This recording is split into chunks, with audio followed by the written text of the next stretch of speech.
Bismillahirrahmanirrahim. Assalamualaikum ibu-ibu. Waalaikumsalam. Gimana, masih semangat? Semangat. Semangat, baik.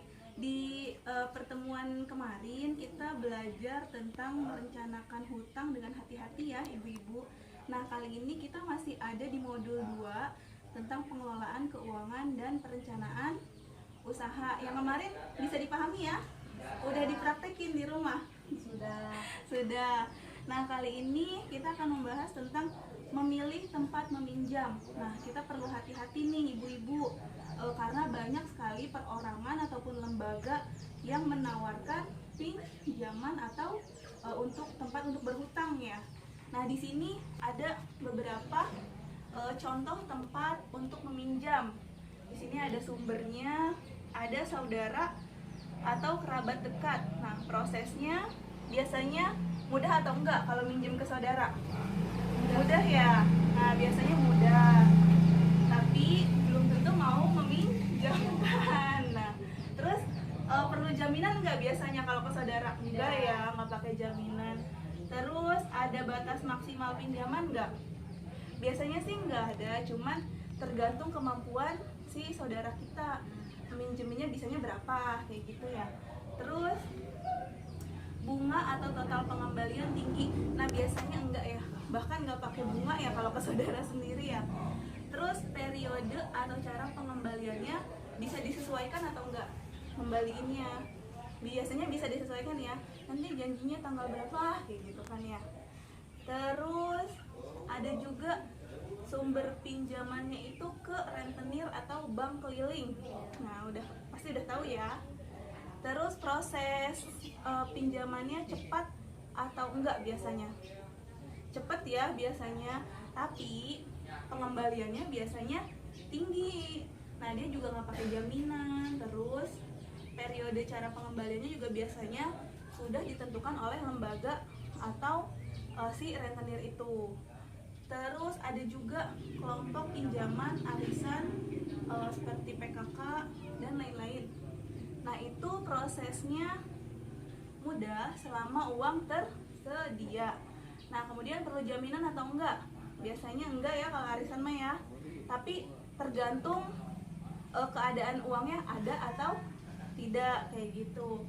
Nah, terus bunganya juga cenderung rendah. Periode pengembaliannya juga bisa disesuaikan. Nah, selanjutnya nih, koperasi simpan pinjam, pernah dengar nggak?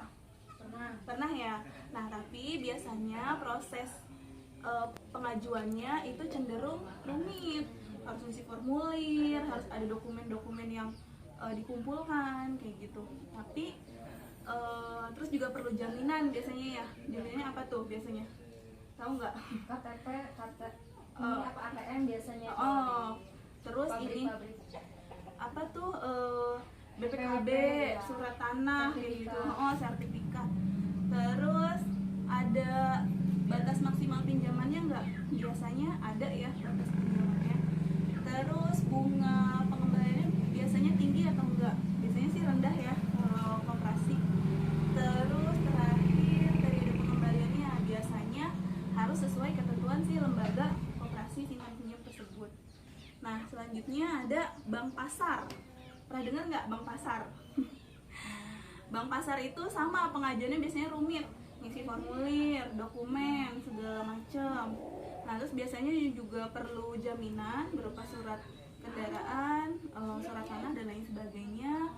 Terus ada batas maksimal pinjaman. Nah, biasanya tergantung nilai jaminan yang diberikan kayak gitu. Terus bunganya juga biasanya tinggi dan pengembaliannya juga biasanya harus ditentukan. Nah, ini sekedar untuk pengetahuan aja nih ibu-ibu. Di sini juga ada jenis lembaga keuangan. Ada bank, KSP tadi, koperasi simpan pinjam, Baitul Mal wa Tamwil, dan terakhir kelompok simpan pinjam. Nah, ini biasanya menghimpun dananya dari masyarakat. Kecuali kelompok simpan pinjam ini ya, biasanya dia sumber keuangannya dana bergulir dari program pemerintah, kemudian disalurkan kepada masyarakat dengan cara atau syarat tertentu. Contohnya harus ada jaminan, harus ada simpanan pokok dan simpanan wajib.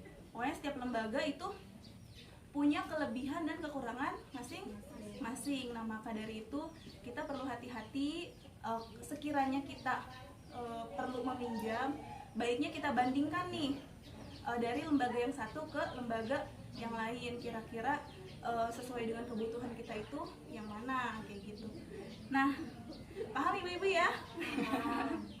Nah, kemudian ini ada film ibu-ibu, kita simak ya ibu-ibu ya. Gimana, bisa dipahami dari film ini? Bisa ya? Bisa.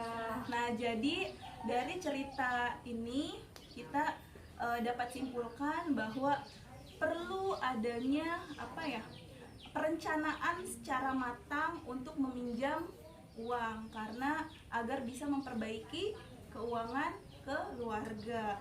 Nah, tapi kalau bisa mah jangan minjem, kita tabung aja, kita nabung aja untuk keperluan yang mendesak atau tidak terduga. Betul, paham ya ibu-ibu ya?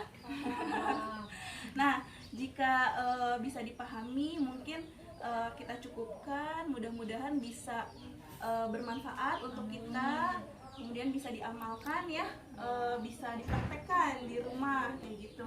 Terima kasih ibu-ibu. Assalamualaikum warahmatullahi wabarakatuh. Waalaikumsalam.